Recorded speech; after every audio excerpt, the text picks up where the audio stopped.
रूह जिस्म में हो तो आंख देखती है, रूह जिस्म में हो तो जबान बोलती है, रूह जिस्म में हो तो हाथ पकड़ता है, रूह जिस्म में हो तो टांग चलती है। टांग जब चलती है नजर टांग आ रही होती है, चला रू रही होती है। जबान जब बोलती है तो बोलती जबान नजर आ रही है मगर बुलवा रू रही होती है। आंख देख रही होती है, पता चलता है आंख देख रही है, हकीकत में रूह दिखा रही होती है। कान सुन रहा होता है और हकीकत में रूह सुनवा रही होती है। तो फिर मान जाना मकतबे दानिश के तालिब इल्म, दुनिया जो नजर आती है वो हकीकत नहीं, और जो हकीकत है वो नजर नहीं आया करती। हम पे एतराज करने वालों अकीदे पर खुलकर बोलते हुए मजा आता है।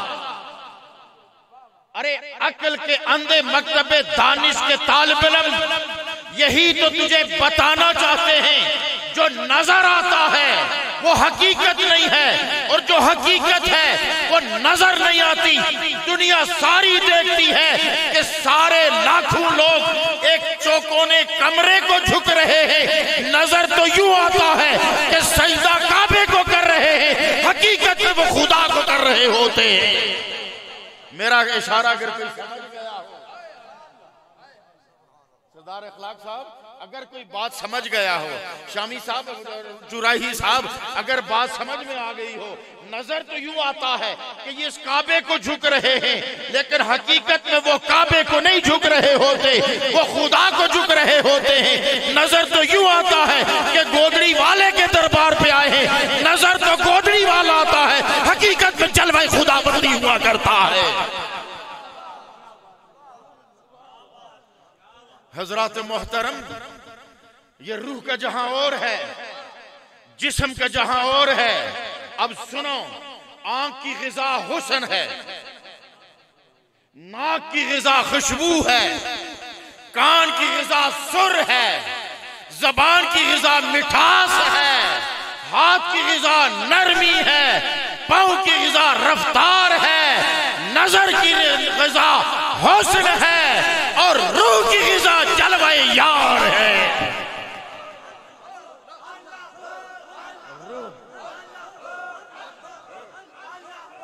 अरे रूह का तो बसेरा ही कहीं और होता है, अरे रूह का तो बसेरा ही कहीं और होता है। चैनलों पर बैठकर और दीन के मुबल्लिग़ तू कभी हुरू का हुस्न बयान करता है, कभी तू शराबन तहूरा की बात करता है, कभी तू महल्लात की बात करता है, कभी तू दूध और शहद की नहरों की बात करता है, इसलिए कि तू इबादत बेचता है, जो यार को मनाता है वो कहता है अरे मेरे यार बता जन्नत में सब कुछ होगा, ये भी तो बता के जलवा यार भी होगा कि ना होगा। तो रब को कितना पसंद आया, तो रब को कितना पसंद आया। रब फरमाता सोनिया ये इतनी मोहब्बत की बात कर गया है ना, अब तुझे जवाब देने की जरूरत नहीं, जवाब हम अता करेंगे। तो जवाब आया हसन औलाइका रफीका, हसन औलाइका रफीका। कितना हसीन रफाकत है जो हमने तुम्हें अता की है। और फिर अहले मोहब्बत, खुदा की कसम, खुदा की कसम, कभी अपनी जिंदगी में अपने आप को यह न कहना कि मेरी किस्मत अच्छी नहीं है। तेरी किस्मत अच्छी ना होती तो मुस्तफा का उम्मती होता, तेरी किस्मत अच्छी ना होती तो तू मदीने वाले का उम्मती होता।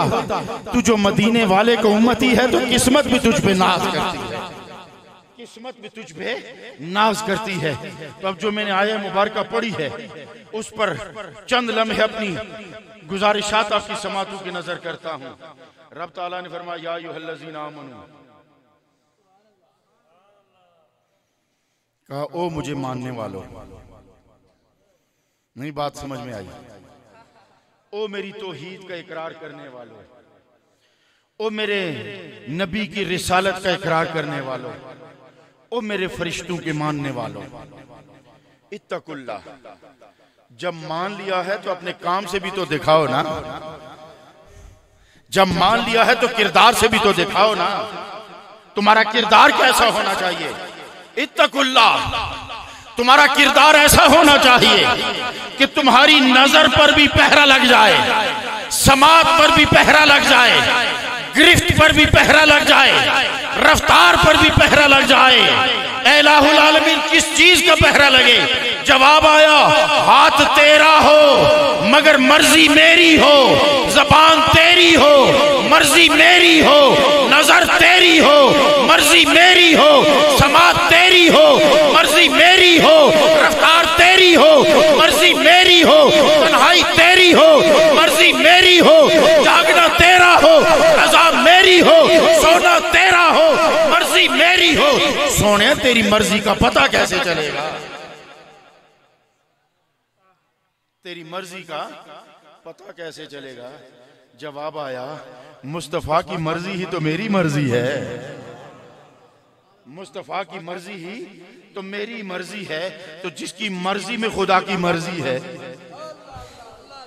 जिसकी रजा में खुदा की रजा है, जिसकी रजा में खुदा की रजा है, तो यहीं पे आशिक रसूल बोल उठाना जिसे दुनिया अहमद रजा के नाम से जानती है।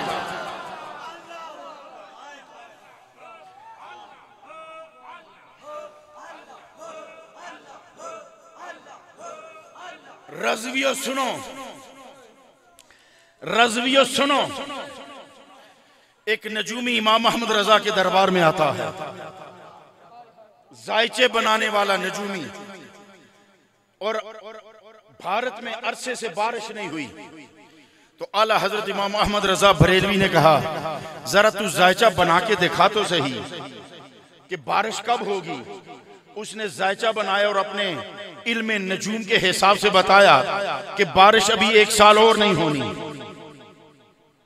तो आपने कहा अगर आज ही बरस पड़े तो, अगर आज ही बरस पड़े तो? उसने कहा हो ही नहीं सकता। जो मैंने जायचा बनाया है और सैयारे जिस जिस मकाम पर हैं और जमीन जिस रुख पर है, जब तक ये मकाम बदल कर उस जगह पर नहीं पहुंचते जहां पहुंचकर बारिश बरसती है, मेरा जायचा कहता है कि साल भर बारिश नहीं बरसेगी, क्योंकि सैयारों ने अभी वो चक्कर काटने हैं जिनके बाद बारिश ने बरसना है। आपने कहा बता घड़ी पर क्या टाइम हुआ? उसने कहा जी 11:15। तो आपको याद होगा, ये पुराने लोगों को याद होगा, एक मस्जिद में, हमारी नहरी शरीफ मस्जिद में भी एक घड़ी होती थी, बड़ी सारी चाबी होती थी, वो घुमा घुमा के ना रोजाना, तो वो 24 घंटे उस चाबी पे वो चला करती थी। और नीचे पिंडोलम होता था, दाएं बाएं हिलता था तो टन टन टन होती थी, और वो घड़ी चला करती थी। और अगर कहीं टाइम मिलाना पड़े तो उंगलियों के साथ उसकी सुई घुमाई जाती थी। तो आला हजरत ने उस नजूमी से कहा, बताओ ये घड़ी 12 दफा टन टन किस वक्त करेगी? उसने कहा अभी 45 मिनट रहते हैं। तवज्जो है, बड़ी तवज्जो तलब बात है, बड़े ध्यान से सुनिएगा। उसने कहा जी अभी 45 मिनट रहते हैं, जब तक ये 45 मिनट पूरे नहीं हो जाते ये टन टन नहीं करेगी। आला हजरत उठे, उंगली से सुई घुमाई, 12 पे ले आए। अब घड़ी ने तो नहीं देखना था ना, जो ही 12 पे सुई आई तो उसने टन टन करना शुरू की। आपने कहा तू तो कहता था 45 मिनट बाद टन टन करेगी, इसने तो अभी से टन टन करना शुरू किया। उसने कहा इसने करना 45 मिनट के बाद ही था, मगर आपने जो सुइयां घुमाई, उसने कहा अगर अहमद रजा घड़ी की सुई घुमाए तो 45 मिनट पहले 12 बज जाए, तो अगर रब सैयारे घुमा दे तो बारिश क्यों नहीं बरसेगी?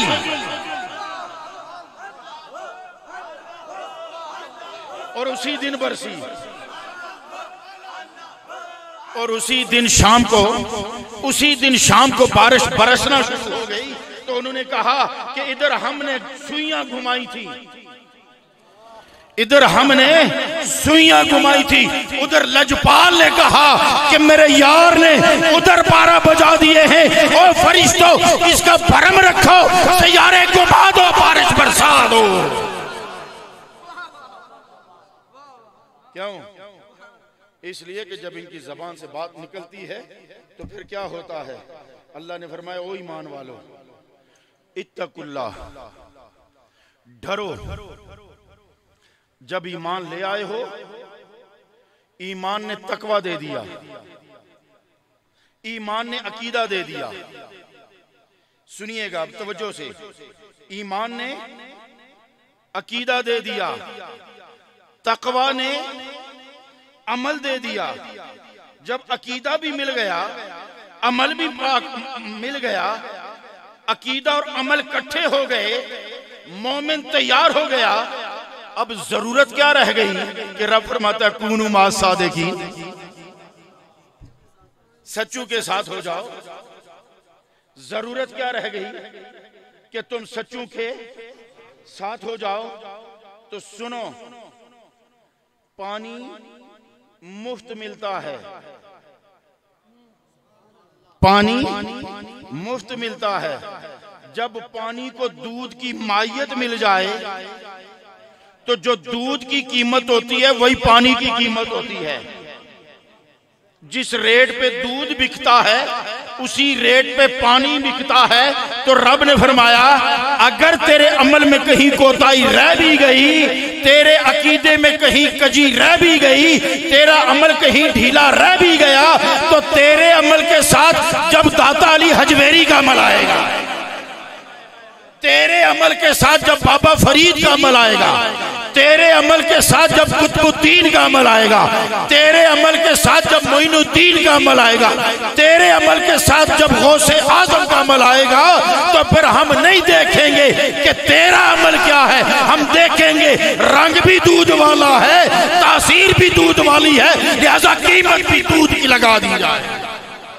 कूनू मा सादिकीन, कूनू मा सादिकीन, सच्चू के साथ हो जाओ, इनकी मायत इख्तियार करो, इनके साथ हो जाओ। इसलिए कि जब तुम साथ हो जाओगे तो याद रखो कि तुम्हारे अमल की गारंटी नहीं है, तुम्हारे अमल की गारंटी नहीं है। ये गारंटी मिलती कहां से है? ये गारंटी मिलती कहां से है? मैंने नमाज से पूछा कि क्या गारंटी है, मैंने कुरान से पूछा क्या गारंटी है, मैंने हज से पूछा क्या गारंटी है, मैंने हजर अस्वद से पूछा क्या गारंटी है। अब मैं अकीद हजर अस्वद से मुझे खूबसूरत बात याद आ गई। आपने सोशल मीडिया पे भी देखा होगा, गुफ्तगू में भी सुना होगा, और कहा जाता है जी ये जो मुशरिक लोग हैं इनमें और मुशरिक और मुनाफिकों में फर्क क्या है? वो खड़े बुत को पूजते हैं, ये लेटे बुत को पूजते हैं, वो उधर मन्नतें चढ़ाते हैं, ये इधर मन्नतें चढ़ाते हैं, इनमें उनमें ममासिलत है। मैंने कहा अगर फैसला ममासिलत पर आ गया है तो फिर अब जरा दिल थाम के इस फकीर की बात भी सुन लेना। वो भी पत्थर को चूमते हैं, तू भी पत्थर को चूमता है। नहीं बात समझ में आई? वो भी पत्थर को चूमते हैं, तू भी पत्थर को चूमता है। वो उसे बुत कहते हैं, तू इसे हजरे अस्वद कहता है। वो भी 7 चक्कर लगाते आग के गिर्द तो उनके फेरे मुकम्मल होते हैं, तू काबे के गिर्द 7 चक्कर लगाता है। वो गंगा में नहा के कहते पाक हो गए, तू जमजम से नहा के पाक होता है। वो ग्रंथ पढ़ के कामयाब समझते हैं, तू कुरान पढ़ के कामयाबी समझता है। अगर बात ममासलत पे आ गई, वो भी नहा के कहता है मैं पाक हो गया, तू भी नहा के कहता है मैं पाक हो गया, तो बता तो सही उसमें और तुझ में फर्क क्या है? तो जवाब आया पानी वो भी है, पानी वो भी है, लेकिन वो फितरत के तहत चलता है, ये इस्माइल की रेहड़ी से चलता है। नहीं बात समझ में आई? बात समझ में नहीं आई?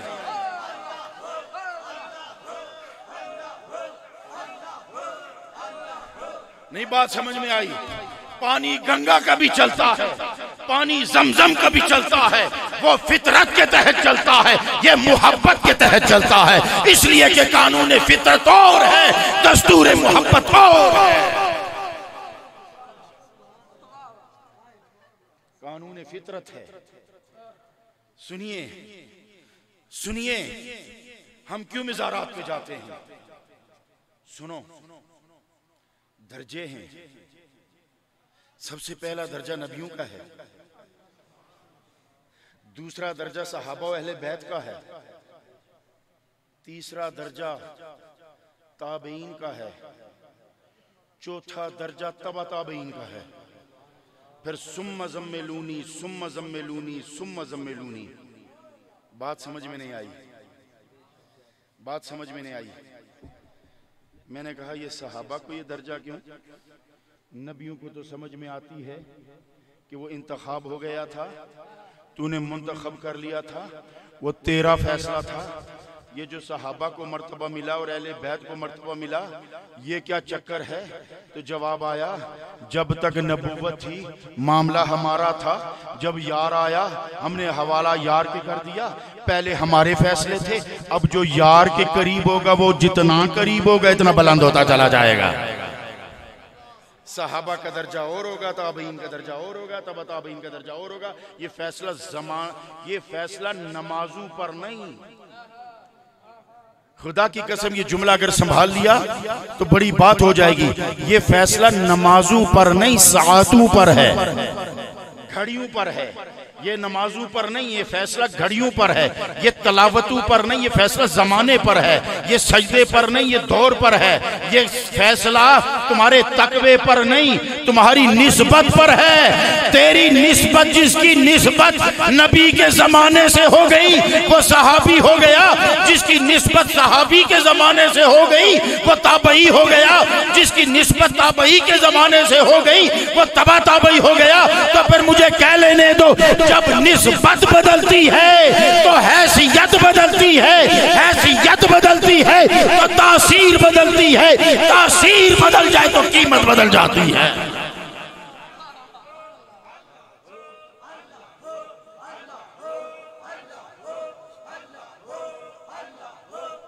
कौन मासादिकीन, कौन मासादिकीन। इसलिए रब ने फरमाया कौन मासादिकीन, कि ईमान तुम्हारी निस्बत नहीं बनाएगा, अमल तुम्हारी निस्बत नहीं बनाएगा। निस्बत बनेगी मायत से, निस्बत बनेगी मायत से। जब मायत बदल जाएगी निस्बत बदल जाएगी, निस्बत बदल जाएगी तो हैसियत बदल जाएगी।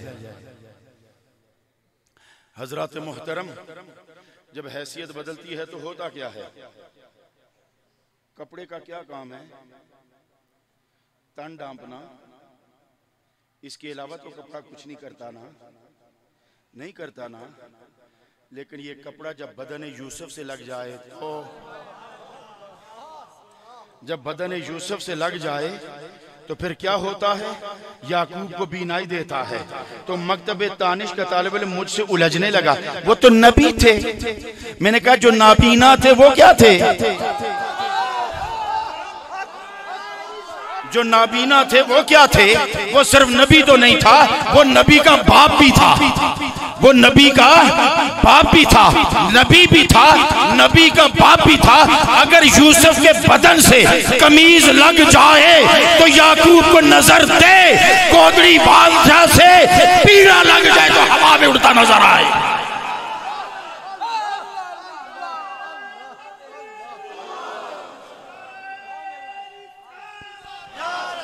नाराए हैदरी, दरबार आलिया नारिया शरीफ, दरबार आलिया सिया शरीफ। क्यों कहा मा सादिकीन, क्यों कहा मा सादिकीन? इसलिए कि तुम्हारी निस्बत बदल जाए। जब निस्बत बदलेगी तो फिर अंदाज याकूब की कमीज वाला, यूसुफ की कमीज वाला आ जाएगा। और यहाँ पर एक और बात की कहा इसलिए थी कि वो कमीज तो जन्नत से आई थी, या वो लम्हा समझते हैं उसकी कहानी क्या है? वो तो जन्नत से आई थी। मैंने कहा आई तो जन्नत थी, लेकिन जब भेज रहा था निस्बत जन्नत से तो नहीं की थी, अपनी जात से की थी। ये आप समझ गए ना? ये समझ गए ना बात? कहा जी उनके गले में तावीज बन के आई थी जन्नत से। मैंने कहा लेकिन जब भेज रहे थे बात जन्नत की नहीं की थी। इज़हबू बिकमीसी हाज़ा, ये मेरी कमीज लेकर जाओ। और सिर्फ याकूब को बीनाई नहीं दी, काफ मीम या साद या, सिर्फ याकूब को नजर नहीं दी। कयामत तक इस लफ्ज को कुरान का हिस्सा समझकर सिर्फ इतना ही कहता रहे कमीसी कमीसी कमीसी, तो 50 नेकियां कयामत तक मिलती रहेंगी। कयामत तक 50 नेकियां मिलती रहेंगी। कौन कहता है फैज जारी नहीं होता? कौन कहता है फैज आगे नहीं चलता? अब सुनिए, शामी साहब उलमा सारे, साहबजादा गुलाम मोहिउद्दीन साहब आप और किबला शहजाद हुसैन फारूकी साहब, तवज्जो सुनिए कि फैज आगे तकसीम कैसे होता है। सरकार के दरबार से साहबा चले, आका जी अंधेरा है बहुत,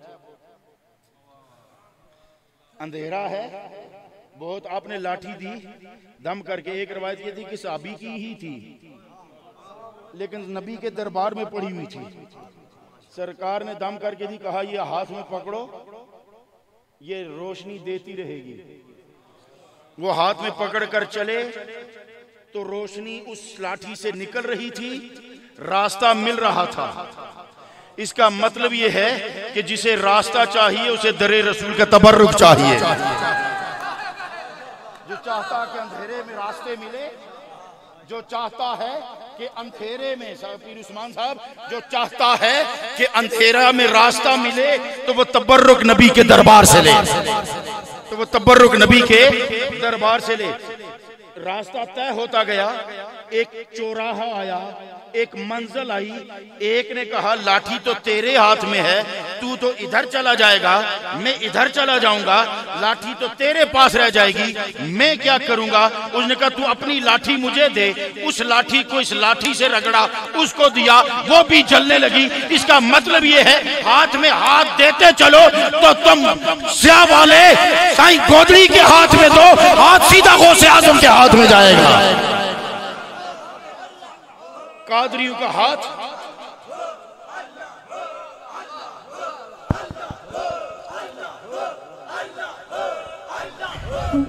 तो कादरियों का हाथ कड़ी तो नहीं देना लीठी, इंशाल्लाह जने कड़ी नहीं देखने देने। मैं एक दफा हजरत गया बाग, खलीफा पीर नूर हुसैन साहब ना 40वां साल, तो उसे जो ही मैं तकरीर शुरू की थी, उसे तुम्हें पता बाग बहुत माड़ा मामला, जो ही मैं चंद जुमले आखे माइक बंद हो गया।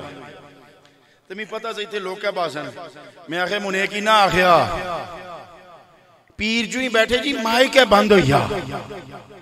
एक गल नहीं कि पीर जू ही बैठे तो माइक है बंद हो गया जी, अगर गल देखो ना जी फिर माइक नहीं ना चलिया। मैं आखे मैं एक गल ना सोचा है अइया कि जिस वक्त मर्द बोला माइक ने काम छोड़ दिया। मैं मर्द ना सही में गल की थी, मैं क्या मर्द है मारी क्या कमाल है, लेकिन मैं गल की थी ना कुछ वेले सट लानी पेनी ना, कुछ वेले सट लानी पेनी ना। जर्मन नी बंदरगाह पर बहरी जहाज खराब हुई जी, सुनिए जी अपने अखलाक साहब, जर्मनी की बंदरगाह पर बहरी जहाज खराब हो गया। तो ये कोई इंजीनियर नहीं गल करना साहब हैं जी, हेरा क्या इंजीनियर तो क्या की हेरा, उसके नाम उसने ना नहीं करे जी, में जुबान ना पाक हुई जानी। तो इंजीनियर सारे फिरे ना, कोई समझना अच्छा जी कुछ खराब हो ना, वो तो अपने कुलिये लाने से ना जाविए तो गे उठे उन्हें किसा दसिया छोड़ो वे तू सब डिग्रियां रहने दियो। अथे एक बावा है एक बड़े अरसे ने इंजन ने काम करना, जहाजे ने इंजन बनाना, उसको पूछो। बावे कोल गए ना, बावा अंदर आया, पूरे जहाज ही फिर इंजन चेक किया ना, तो मुड़ी अपनी दुकान गया था, थोड़ा ही नहीं आया। थोड़ा ही कहानी ने एक खास नुकते उपर आनी ने एक किल की सट मारी ना, जड़ी अपनी जार हिली नहीं सी, वो किल जू ही जगह गया सल मारे जहाज स्टार्ट हो गया। उन्हें आखिया बाबा जी फीस है जी $2000। उन्हें आखिया क्या भाई एक सट मारने ने 2000, उस आखिया सट मारने ने तो $100 है। नहीं समझ आई, सट मारने ने तो $100 है, फिर 1900 किस गल्ला ने एक कड़ी जगह पर सट मारी ना, 1900 इस गल्ला की फीस है। गल समझ आई कि नहीं? ये सट जगह लाया करो ना, फिर हलने जोगे नहीं रहने। तो मैं क्या कह रहा था, पता नहीं बात क्या कर रहा था जी।